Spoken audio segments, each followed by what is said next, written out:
The first step to getting started with activities will be to select your student's reading level. This is done for both flashcards and stories.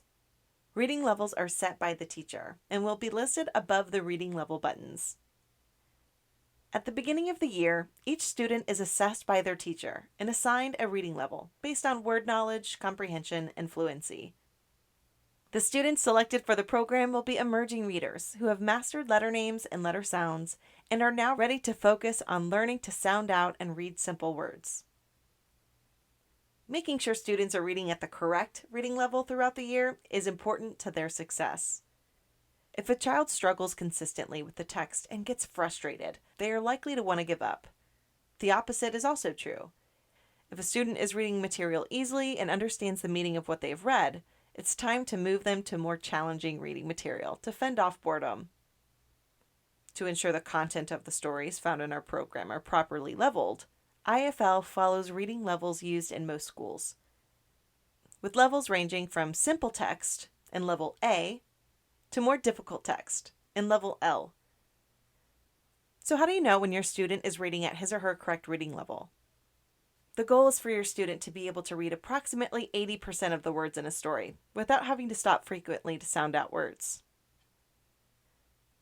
If your student is flying through the text and they understand the meaning of what they have read, then it's time to consider moving them to the next reading level in the program. Teachers may also update reading levels, but if a teacher doesn't move the student's reading level after a 30-day period, the system will prompt you to move the student to that next reading level. If you find the material is too difficult for your student, you can always move them back to the previous reading level and then try advancing them again in the following week. Reading stories out loud is the practice students need most. Ideally, you should spend 15 to 20 minutes reading stories each week. When you're ready to read a story, click on the story icon from the activity menu. Select the appropriate reading level and click Continue to open the story library. A library of leveled books will be displayed on both your screen and on the student's screen. The student will tell you which book he or she would like to read by giving you the number next to the book title. Depending on what level your student is reading at, there are two different types of stories to choose from: reading stories and decodable stories. Reading stories are included at each reading level and use words that students are learning in first grade.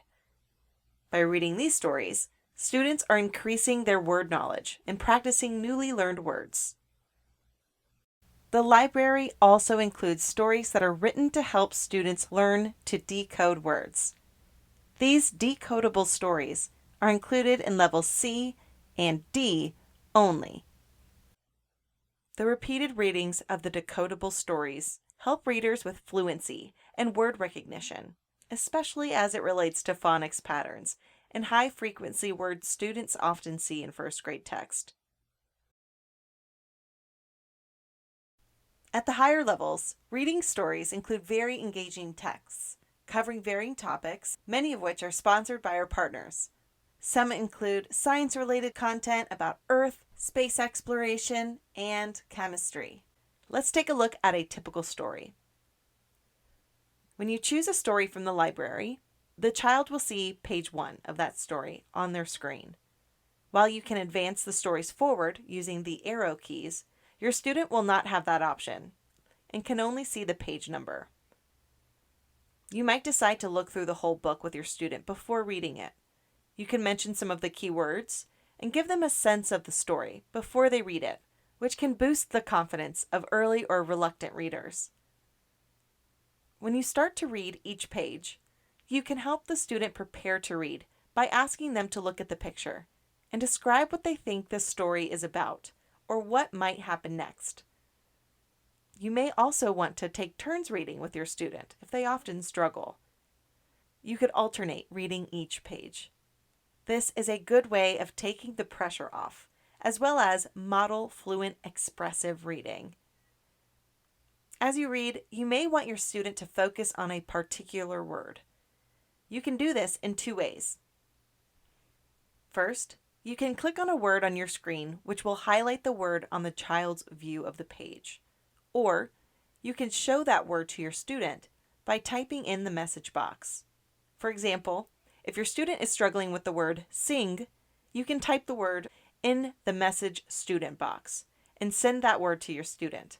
Remind them to sound it out using their phonics, but don't hesitate to give them the word if they seem stuck. When you send the word to your student in this way, it will appear for them as if it was spoken by a small owl in the top left of the screen. Asking them what the owl is saying is a good way to check they can see the word you've sent. Asking questions about the story is a good way to see if your student is able to remember the key points of the story. But helping a child develop their comprehension skills is about much more than asking questions to test their memory. Comprehension is about developing connections between what they've seen in the book and the world they understand. Can the student tell you about the story in their own words, or make connections between the story and their own experiences? How would they feel if they were a character in the story? Having empathy with characters helps create thoughtful readers. Not all stories include comprehension questions, but feel free to spend time asking your student about the story when you're finished reading. Did they like it? If so, why?